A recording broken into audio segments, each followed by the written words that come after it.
October 23rd, a date that has witnessed some of the most tragic and costly lapses in American history. It's a day marked by a single, devastating attack that should never have happened, an economic panic that set the stage for ruin, and a modern manhunt that revealed shocking failures. What ties these events together? They were all preceded by mistakes in strategy, in oversight, and in judgment. Today, we're uncovering the failures of October 23rd. We often look at historical disasters and see them as inevitable. But if you look closer, you almost always find a crucial error, a missed signal, or a fatal assumption that made catastrophe possible.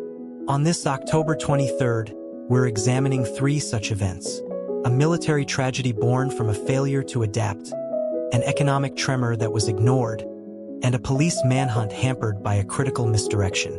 These are the stories of what happens when systems fail. Mistake number 1. The Beirut Barracks Bombing, a failure of force protection, 1983. Our first story takes us to Lebanon in 1983. The U.S. Marines were there on a peacekeeping mission, but the environment was anything but peaceful. The context: the U.S. Marines were part of a multinational force. Despite clear intelligence and previous attacks, the rules of engagement were extremely restrictive and force protection was lax. The servicemen were seen as peacekeepers, not combatants. The October 23rd catastrophe. On October 23, 1983, a truck bomb driven by a suicide attacker crashed into the Marine barracks at Beirut International Airport, detonating an explosive equivalent of 12,000 pounds of TNT. The mistake. The catastrophic failure was a combination of complacency and a fundamental misreading of the threat. Requests for better defensive measures, like better barriers, sentry posts, and dispersed troop locations, were not fully implemented. They were sitting ducks. The consequence: it was the deadliest single-day death toll for the U.S. Marine Corps since Iwo Jima in World War II. It led to a complete withdrawal of U.S. forces from Lebanon, which was seen as a victory for the attackers. The event was a brutal lesson in modern asymmetric warfare that would reshape U.S. military doctrine on force protection and counterterrorism. The lesson: complacency and a failure to adapt to a non-conventional, high-threat environment can have the most devastating consequences. Peacekeeping in a war zone requires a warrior's posture. Mistake number 2. The Black Monday stock market crash.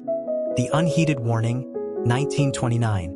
From a physical attack in the Middle East to an economic attack on American prosperity just a few years earlier.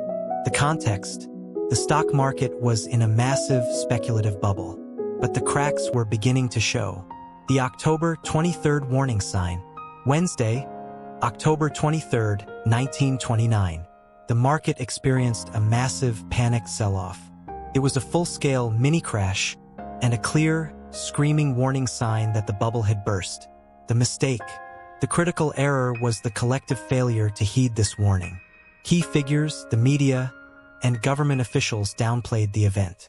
There was no coordinated response to calm the markets or curb the panic. The system was allowed to spiral. The consequence: October 23rd was the point of no return. The panic from that day exploded into the full-blown crash of Black Thursday the very next day, culminating in Black Tuesday and launching the Great Depression. The failure to act on the clear signal of the 23rd turned a market correction into a global economic catastrophe. The lesson: ignoring clear and present danger signs, especially in complex systems like the economy, is a recipe for disaster. A failure of leadership can turn a crisis into a collapse. Mistake number 3. The DC sniper manhunt. The white van misdirection, 2002. From a large-scale economic failure to a more intimate, terrifying failure in a modern manhunt that gripped the nation. The context: for over 3 weeks, John Allen Muhammad and Lee Malvo terrorized the Washington, D.C. area, randomly shooting people. The public and police were in a state of panic. The October 23rd misstep. While the snipers were captured on October 24th, the mistake throughout the investigation, and particularly salient by October 23rd, was the fixation on a white van or white box truck as the getaway vehicle. The mistake: Law enforcement poured immense resources into stopping and searching every white van in the region. This was a critical misdirection. The killers were actually in a blue, four-door Chevrolet Caprice with New Jersey plates, a car that was stopped and released near the crime scene multiple times. The consequence: this fixation wasted precious time and resources, allowing the killers to remain at large and claim more victims. It demonstrated how a single piece of flawed witness testimony, once it becomes entrenched in an investigation, can send the entire effort down the wrong path. The lesson: cognitive bias in a crisis, the tendency to lock onto a single theory, can be deadly. It highlights the critical need for investigators to remain flexible and question initial assumptions. Conclusion: so what connects a military tragedy, an economic crash, and a flawed manhunt? The thread is a failure to correctly perceive and adapt to the real threat. In Beirut, it was a failure to see a peacekeeping mission as a combat zone.